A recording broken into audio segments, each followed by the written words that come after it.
How are you? Fine. आज की इस वीडियो में हम लोग देखेंगे क्लास 7th का जो लास्ट लेसन है गुलमोहर का द प्ले, उसके बारे में। ये play the greatest English person of literature William Shakespeare, उनके द्वारा ये प्ले लिखी गई है। इसके जो मेन कैरेक्टर्स हैं Bottom, Snout, Flute, Quince, Starveling, Snug और ओबरॉन जो परियों का राजा है, टिटानिया जो परियों की रानी है, पक जो एक बड़ा ही मिस्चीवियस किस्म का एक फेरी का वह सर्वेंट है, कोबेब, मोथ, मस्टर्ड सीड और पी ब्लॉसम। देखो, आप लोग इस कहानी को, इस जो प्ले है, जो वीडियो है, उसको अच्छे से समझने के लिए यह समझना जरूरी है कि यह विलियम शेक्सपियर की कॉमेडी मिडसमर नाइट्स ड्रीम से यह पार्ट लिया गया है। इसमें बेसिकली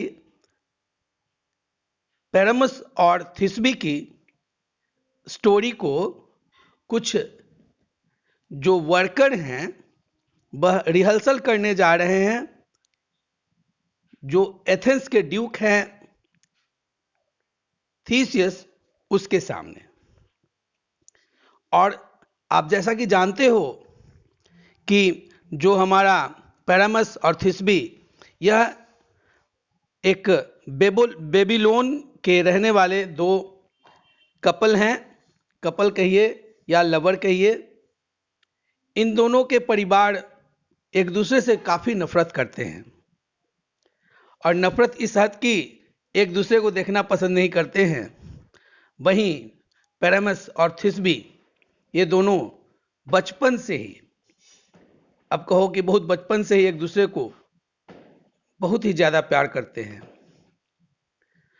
और इन लोगों का अंत अच्छा नहीं होता है।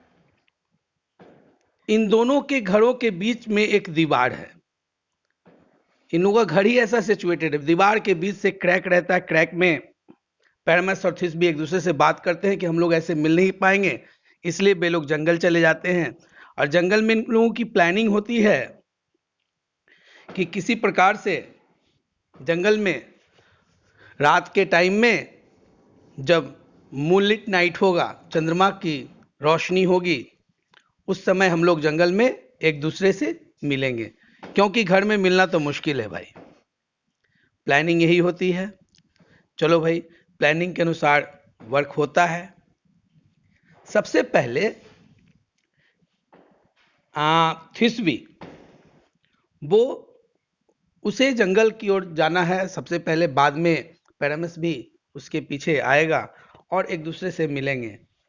और ये जो नाटक है पैरामस और थिस्बी का, यही पैरामस और थिस्बी के नाटक को ये जो बॉटम है, क्वेंस है, स्टार्वलिंग है, स्नग है, फ्लूट है, स्नाउट, ये सभी जो कारपेंटर्स हैं, वीवर्स हैं, ये वर्कर्स हैं।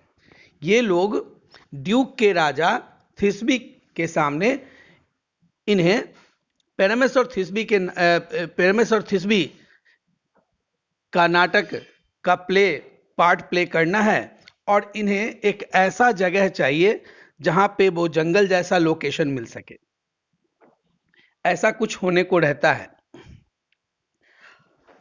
ठीक, अब ये बॉटम जो कि हेड है, उसे ही सारा लोकेशन सेट करना है। और जैसा कि आप जानते हो कि पैरामस और थिस्बी ये दोनों बचपन से ही एक दूसरे से काफी प्यार करते थे। इन्होंने प्लानिंग करी, थिस्बी जाती है, लेकिन रात का टाइम रहता है, वहीं एक भयानक शेरनी शिकार करके नदी में पानी पीते रहती है। इसे देखकर थिस्बी डर जाती है। डर इतना रहता है कि जो वो शॉल लेके जाती है, वो शॉल वहीं छोड़ के चली आती है और बाद में ना जान बचाने के लिए छुप जाती है जंगल में। क्योंकि शेरनी का पेट भरा रहता है, वह थिस्बी का शिकार नहीं करती है। बाद में जब पैरामस उसे देखता है और वो शेरनी क्या करते रहती है, उसके शॉल के साथ कुछ लपटा कुछ खेलते रहती है। ठीक है, अब इस चीज को देख करके पैरामस को समझ में आ जाता है कि ओ हो, लगता है ये शेर ने ये थिस्बी का शिकार कर लिया है। ऐसा करके वह शॉट निकाल के एक अपने को वह मार लेता है। बाद में थिस्बी आती है, वो देखती है कि पैरामस मर चुका है, और यही पैरामस के मर जाने के कारण वह भी उसका तलवार निकालती है और अपने आप को उसी तलवार से मार देती है। दोनों के मृत शरीर को देख करके उनके माता पिता एक दूसरे में से मिल जाते हैं, क्योंकि दोनों ने अपने अपने बच्चों को खो दिया है। और जहाँ पे उनके ब्लड गिरे रहते हैं पैरामस और थिस्बी के, वहाँ पे एक बहुत ही स्वीट सा फ्रूट का पेड़ उगाता है। और शायद आपको पता है उस पेड़ का नाम, उस फल का नाम, इसको मेलबरी कहते हैं, हिंदी में शहतूत। ऐसा पुरानी कथाओं में प्रचलित है। अब देखिए इस कहानी का विलियम शेक्सपियर की इस कहानी से क्या संबंध है। देखो, इसके पीछे भी एक कहानी है। अब कहानी को मैं बीच में कहूंगा, आप देखो शुरू करता हूं। होता क्या है कि ये बॉटम, स्नाउट, फ्लूट, क्विंस, स्टार्वलिंग और स्नग, ये जो कैरेक्टर्स हैं वो बेसिकली बाय प्रोफेशन ये लोग बीवर होते हैं, कोई कारपेंटर होता है। इसमें सभी लोगों के कैरेक्टर का जो मेन हेड है वो है बॉटम। बॉटम को, ये जो मैंने अभी पैरामस और थिस्बी की कहानी सुनाई, उसके पार्ट को प्ले करना है एथेंस के ड्यूक थीसिस के सामने। और वो सही लोकेशन की तलाश में लगा हुआ कि भाई सही लोकेशन मिल जाए। वो लोग घूमते घूमते, देखो ये लोग आते हैं और ये जंगल के बीच में आते हैं। लेकिन इन लोगों की प्लानिंग क्या होती है कि भाई सही लोकेशन देखना है। बॉटम को डर लगता है कि अगर थिस्बी के थीसिस जो ड्यूक है एथेंस के, उसके सामने अगर जो पैरामस बनेगा, यानी बॉटम को पैरामस बनना है, वह अगर तलवार निकाल के अपनी गर्दन काट लेगा तो जो लेडीज हैं वहां जो देख रही हैं उनमें डर का माहौल व्याप्त हो जाएगा। ठीक है, इसीलिए कुछ लोग प्लानिंग करते हैं कि बेसिकली वो तलवार नहीं रहेगा ऐसे ही। उसके बाद इन्हीं लोगों में से स्नाउट बोलता है और फ्लूट बोलते हैं कि कहां से शेरनी लाया जाएगा। बॉटम इस पे जवाब देता है कि शेरनी का तो लाया नहीं जा सकता, क्योंकि काफी खतरनाक जानवर है। जंगल के जानवरों में सबसे भयानक शेर और शेरनी ही होते हैं। इसलिए प्लानिंग करते हैं कि हम लोगों में से ही कोई, बॉटम को छोड़कर हम लोगों में से कोई शेर बन जाएगा जो कंप्लीट मास्क पहने रहेगा। तो इस प्रकार इनकी प्लानिंग होती है। अब देखो, ये सारा कुछ प्लानिंग हुआ रहता है। ठीक है, इसी बीच मैं जो मिडसमर नाइट ड्रीम का जो कहानी है विलियम शेक्सपियर की, उसका जो मेन ये कैरेक्टर में, ये आपका जो पार्ट है, जो दूसरे पार्ट का कैरेक्टर है, उसको मैंने बताना जरूरी समझा है। उसमें है आपका परियों का राजा ओबेरॉन। मैं फिर से रिपीट कर रहा हूं, इसमें परियों का राजा ओबेरॉन, रानी टिटानिया ये होती हैं। इन दोनों के बीच झगड़ा हो जाता है। टिटानिया की एक दोस्त होती है, उसका बेटा को ओबेरॉन अपना स्लेव बनाना चाहता है, अपना गुलाम बनाना चाहता है। वह मांगता है कि मुझे यह बच्चा दे दो, मैं इसे अपना गुलाम बनाऊंगा। टिटानिया बोलती है कि नहीं, चूंकि उसकी मां मेरी दोस्त थी, मैं इसे अपने पास ही रखूंगी। इस पे ओबेरॉन प्लानिंग करता है कि मैं टिटानिया को सबक जरूर सिखाऊंगा।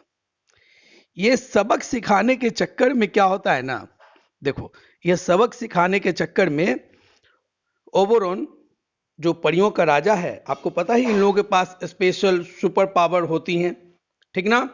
यह स्पेशल सुपर पावर का यूज करता है ओबेरॉन, और अपने सबसे होशियार, सबसे चालाक, सबसे चतुर, अपने एक मोस्ट पावरफुल मैजिकल पर्सन जिसका नाम है पक पक को बुलाता है। पक बड़ा ही चालाक, बहुत ही चतुर और बहुत ही मिस्चीवियस पर्सन है, जो कि किसी के साथ मजाक वाली हरकत कर दे, या फिर किसी का भी सर किसी दूसरे के किसी भी आदमी के सर को जानवर के सर में चेंज कर सकता है। और उसे कहता है पक से कि हे पक, तुम जाओ जंगल और वहां से एक फूल लेके आओ। उस फूल का नाम इस बुक में नहीं दिया, मैं आपको बता रहा हूं। उस फूल का नाम लव इन आइडलनेस होता है। उस फूल के रस की एक खासियत होती है कि अगर उसे किसी की आंखों में डाल दिया जाए, और वह एक जंगल में मिलता है, एकदम डीप जंगल में, जहां ट्वाइलाइट के समय वह फूल मिलता है, और उस फूल के रस अगर किसी की आंखों में डाल दिया जाए सोते टाइम, और जब वो आदमी आंख खोलेगा, वह जिसे सबसे पहले देखेगा उसे वह पागलों की तरह प्यार करने लगेगा। तो ओबरॉन पक को बोलता है कि जाओ, ये जंगल में मिलेगा वो फूल, और फूल लाकर, वो फ्लावर ला करके तुम्हें क्या करना है, टिटानिया की आंखों में डाल देना है जब वह सोने को रहेगी। अब इधर देखो, मैं आपको बॉटम और जो स्नाउट है, फ्लूट है, ये लोग जो रिहर्सल कर रहे हैं, आपको पता है किस चीज की रिहर्सल कर रहे हैं? यस, वो लोग रिहर्सल कर रहे हैं जो ड्रामा, जो पार्ट प्ले करना है पैरामस और थिस्बी का, उसके लिए। और वो लोग उसी जंगल में चले आते हैं जहां पे ओबरॉन और टिटानिया रहते हैं। अब चूंकि पक को ऐसा समय सोच करके फूलों का रस डालना है जब टिटानिया सोई रहे, तो टिटानिया सो जाती है, उसकी आंखों में वो फूल का रस डाल दिया जाता है पक के द्वारा। और जो बॉटम अपना रहता है ना, पक अपने मैजिकल बैट से आबड़ा का डाबड़ा गिली गिली भू, और देखो उसके सर को वह एक गधे के सर में कन्वर्ट कर देता है। और चूंकि ये रिहर्सल करते रहता है, यह किसी को पता नहीं रहता है, उसके दोस्तों को, ये बॉटम को पता नहीं कि उसके सर के साथ पक ने कुछ मैजिक किया है। उसके दोस्त भाग खड़े होते हैं, अचानक इसका सर गधे के सर में कन्वर्ट होता है। तो टिटानिया की आंखें खुलती है। टिटानिया सबसे पहले जिसे देखती है वह होता है बॉटम, जो कि मेन कलाकार है, मेन कैरेक्टर है। किस चीज का? जो उन्हें थीस्बी और पैरामस का नाटक करना है, उसका मेन कलाकार है। अब जैसे ही उसे देखती है, उसे पागलों की तरह उसे वह प्यार करने लगती है। ठीक है, बॉटम को भी समझ में नहीं आता है आखिर ये लेडीज मेरे साथ ऐसा क्यों कर रही है, लेकिन चूंकि वह उसे समझ में आता है कि नहीं, ये लगता है कोई मेन कैरेक्टर है। लेकिन फेरी क्वीन चूंकि वह उस फ्लावर जूस है, उसके प्रभाव में पड़ी हुई है, वह कुछ नहीं बोलती है। वह पागलों की तरह बॉटम को प्यार करती है, प्यार करने लगती है। और बहुत ही ये लाफ्टर सेंस में, ये आपका ये जो टिटानिया है, टिटानिया अपने जितने भी अटेंडेंट्स हैं, फेरी अटेंडेंट्स, उनकी जो नौकर चाकर हैं, जैसे कि पी ब्लॉसम, कोबेब, मोथ और मास्टर चिट, इन सभी को बॉटम की आवभगत सेवादारी में लगा देती है। ठीक है, ये फेरी जो है, कहते हैं her fairies will attend to him, they will fetch him jewels. उसे फूल बोलती है टिटानिया की, जाओ ये फ्लावर है ना, फ्लावर का क्राउन बना के लाओ और बॉटम के सिर पे लाओ। ये सारा चीज देखकर ओबरॉन मन ही मन खुश होता है कि आखिरकार उसने टिटानिया को सबक सिखा दिया। लेकिन इस फूल के जूस के साथ एक और भी बात होती है बच्चों। बात यह होती है कि जैसे ही वह दोबारा सोएगी, इस जूस का असर खत्म हो जाएगा, और फिर जब वह आंखें खोलेगी, और बाद की कहानी में ऐसा होता है कि जब आंख खोलती है तो वह गधे के सर वाले बॉटम को देखती है। यह देखकर बहुत गुस्सा होती है और उसे वहां से तुरंत भाग जाने के लिए आदेश करती है। मुझे पूरा विश्वास है कि आपको यह वीडियो काफी अच्छा लगा होगा और इंटरेस्टिंग जितना भी कह सको, ये सब समझ में आया होगा। और इसी के साथ मैं अपना यह आज का वीडियो फिनिश करता हूं। यह लंबे समय के बाद मैं आपके पास आया अपने इस वीडियो के साथ, इसके लिए मुझे आप लोग माफ़ कर सकते हैं। और हाँ, अगर आपको यह वीडियो अच्छी लगे, पसंद आए, तो जल्दी से जल्दी अपने ग्रुप में इसको शेयर करें, लाइक करें और कमेंट करना बिल्कुल नहीं भूलें। ठीक है, धन्यवाद दोस्तों, धन्यवाद, बाय, थैंक यू ऑल।